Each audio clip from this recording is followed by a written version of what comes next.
Yo mga boss, sa mga nagtatanong ng ating mini driving light, so yung bracket na ginamit natin, RM bracket, napanood lang natin yun sa YouTube, no? Nakalagay RM bracket, tapos kinabitan nila yung Honda Dio. Sa marketplace lang natin yung nakita, no?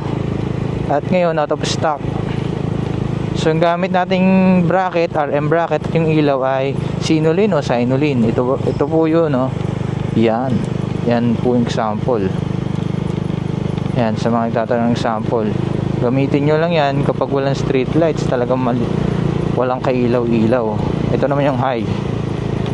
Ayan, low to low, low yellow, low white. Yan. Passing din, may passing din yan. Ito passing mo. Oh, parang kidlat, diba?